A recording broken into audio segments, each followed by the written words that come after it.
Hey everybody, certainly here with some unpreparedness. So right here, what I'm doing in this video is showing you what my militia loadout would be. And it's a little bit different than most people on the internet, just a little bit, not too much. I kind of want to give you my 2 cents, especially with what's going on in Washington and Seattle and whatnot. Now you're seeing these militia groups rise up to go and protect other people's private property and stuff like that. Now, this video is not going to really go into the legality of that kind of stuff like that. I'm just going to forewarn you, definitely research your laws and definitely know your politics within your state and stuff like that. And really, I'd probably contact local law enforcement saying, hey, you know, I'm from such and such militia group. Do you need our help? Do you want to deputize us? Somewhere along the lines of that. You know, that's not really my forte. It's more of a different guy in our group and stuff like that. But that's kind of the advice I can give you and kind of the route I would go. So anyways, without further ado, we're going to go from here on over, and then we're going to kind of go about the bag and kind of contents inside of it. So anyways, here we go, guys. First things first, obviously this stuff right here is what I would consider to be on my person if I were to go and to help quell riots or whatever it may be. Say we got deputized by the local sheriff, right, to come help out. Let's just use that scenario. Alright, so obviously you guys seen this before. This is my EDC pouch. This has my multi-tool, knife sharpener, my ferrocerium rod, my Bic lighter. I added a small magnifying glass in here to be able to produce flame if I needed to, or start an ember, I should say, if I needed to, with a magnifying glass. Some boo-boo band-aids, extra batteries, AA.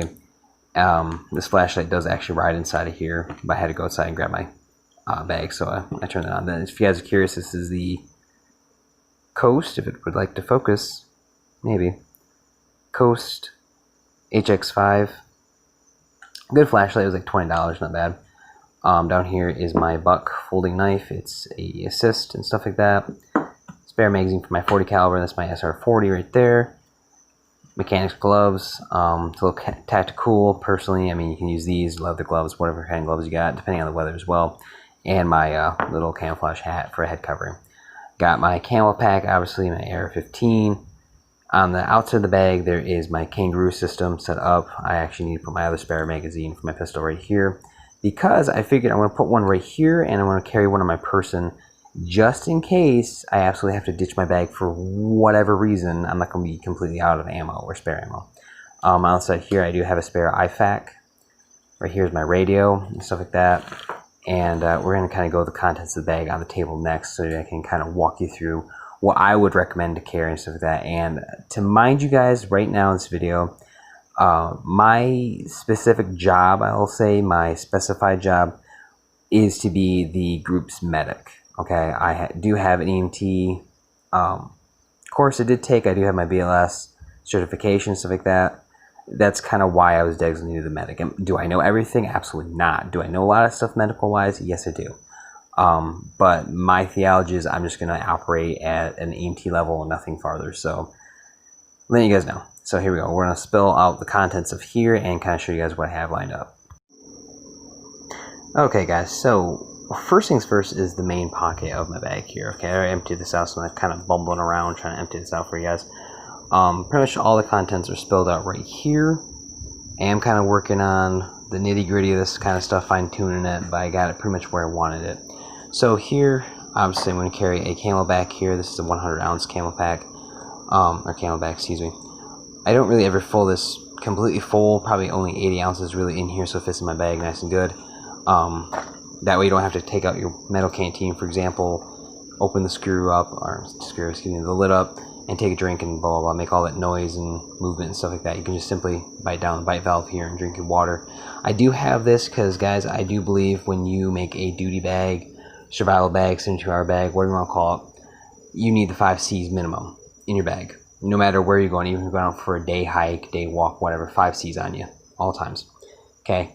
Containers are one of the 5 C's here. Okay? It goes combustion, cutting, container, cordage, cover.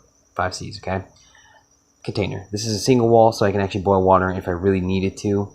So the options right there. Calorie-wise, you can do the cars mix, you can do, oh goodness, Cliff Bars, you can do beef jerky, pretty much any kind of snack stuff you want to bring with you, I'd throw in the bag too.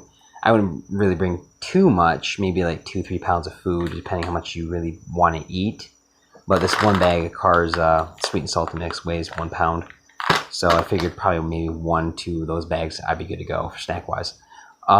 Here I got my eyeglasses because I'm an old man. My AFAC here, as you guys know. I wrote my blood type on there, A positive. Got a couple of different masks. Got my surgical mask. I got my more tactical mask to kind of help hide my identity. I'll explain that in just a minute. Down here, I got my 30 spare rounds for my pistol because, you know, I have 2 spare magazines, so I can fill them up once over each. Phone chargers, in case you need to charge your phone, but there's something I need to talk to you guys about the phone things, right? Here's my compass. I think it's a Sun2 MC2, I think it's pronounced. Sun2? I think so. Anyways, really good one. Really good one, though. It was like $42 plus shipping and handling US dollars, right? And my gun cleaning kit. This actually has my pistol cleaning kit inside of it as well, but I can clean my rifle, pistol, all good to go. It's got steel wool in there, the works. So that's good to go here. Now, let's talk about the cell phone thing I was mentioning real quick, guys. It's been proven that Antifa, I don't know about BLM and other groups, but Antifa actually somehow have the technology to walk amongst the crowd, and they can take your contacts, your cell phone numbers, photographs even, Google searches, maps, whatever, and they can pull that from your cell phone and download it into, like, say, their laptops or whatever it is, or their, say, their devices and stuff like that, and they can find out who you are, where you live, your contacts, stuff like that. So really, if you're going to go out and do, say, your militia duty, so you're deputized by the sheriff once again, and whatnot, I actually wouldn't even bring my phone with me. I really wouldn't. I'd probably bring like another camcorder or something like that, just kind of record stuff, so, you know, anything really happens, you can record it, it'll be on video, and you can defend yourself in court if it gets to that point. I definitely opt for a UV5R if you can still get them. I do have a mic attachment here. I'd probably opt for more of an ear attachment so it sits in your ear. Me personally, I kind of have a problem with that just because, me personally, I like to have my eyes and ears open at all times anyways, and I feel having a mic in your ear is probably gonna limit that, but I guess you can kind of argue with just have your head on a swivel more so. So definitely alternate comms, heck, even walkie-talkies would work in a situation like that. Just UV5Rs, excuse me, or the UV series of radios, handheld ham radios, are kind of preferred in a squad element, I'll say. So that's kind of what's in the main pocket here, guys, of my duty bag, I'll call it that, and then I'll show you the second pocket here upcoming. Okay, guys, so I just kind of went ahead and just emptied out the rest of the bag and stuff like that. A lot of this stuff is in the middle pocket or the second largest pocket on the bag. So here we go. We're going to continue on with the 5 C's of survivability. Got my cover right there. That's my poncho. It's a frogtail poncho. I like poncho because it's multi-use. You can make a small shelter out of it if it really had to and stuff like that. Plus keeps you dry from the rain. So kind of keeping that in mind. Down here is a 100% USGI wool watch cap from the Self-Reliance Outfitters website. So it's kind of nice. Mechanics gloves, leather gloves, some kind of gloves that, whatever kind of gloves you want to wear, basically, you're going to go there. In case you have to, like, touch glass, or it's cold out, or you have to touch something hot, something like that. So gloves are kind of a good thing to have. This is 100% cotton. It's my blue sweatshirt that you guys see me wear in a multitude of my videos. But I was going to actually recommend wearing it. I have a USGI, I'm not too sure the era it's from, but it's basically like a wool jacket that's lightweight, and it's actually pretty much like a shirt, really. But it keeps you relatively warm. But I would definitely opt for 100% cotton or 100% wool, because in case you're exposed to flame for whatever reason, cotton and wool actually will brush off you, unlike a lot of synthetic fibers, which have plastic inside of it. They'll actually melt to your skin, which is not fun. So, never personally had it happen to me. I'm just saying it does not, and it does not look fun. So, doesn't sound like it, doesn't look like it. So, anyways, cordage, just in case you have to string something up, tie something together, whatever it may be, make an emergency rifle sling, I guess. I don't know, whatever. Or, you know, again, with the poncho idea, setting up a shelter. Duct tape, because it's duct tape, why not? It's Gorilla Tape, actually. Electrical tape. Here is fishing line. It's 10-pound test at 100 yards. Actually, underneath this black duct tape right here is 4 smallish hooks, because small hooks catch all the fish. Moving on more so to the tactical stuff, besides the survival stuff and the 5 C's carrying bag. I carry 4 of these 123A lithium batteries for my Leopold Tracker 2 thermal, I should say scope, but we'll say scope for argument's sake. This thing's really nifty, especially in an environment, say like an urban environment. Whoops, that was on the power button. Because then, if you're sitting in total darkness and whatnot, you can see them long before they see you, especially if you're doing your patriotic duties and help defending your town or whatever. AA batteries, obviously, for my flashlights. There's one on my rifle. There's one that's free-handed because I really don't feel like pointing a weapon at somebody if I need to see who they are. I'd rather just freehand the flashlight, so there's no weapon involved. Binoculars for obviously during the day. This is 16 by 50 Bushnell binoculars. Buck knife, again, more so for survival than anything else. Excuse me. Down here, got advanced medical equipment. Right here is my OPAs, NPAs, my CPR mask. Got my optical light, as I like to call it. Probably not actually called that, but whatever. Basically, you shine in somebody's eyes, see the pupillary reactions, see if they have a concussion. You can shine some light on there in case you don't have like a big flashlight or whatever. This is kind of duller. And you can see like laceration, bruising, whatever it is that you need a small flashlight for. Pulse ox to monitor at least their oxygen level and their pulse rate, so that's kind of nice to have.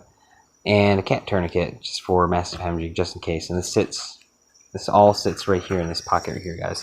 And the cat tourniquet's stuck up like this with the red tab, so you just identify it and go.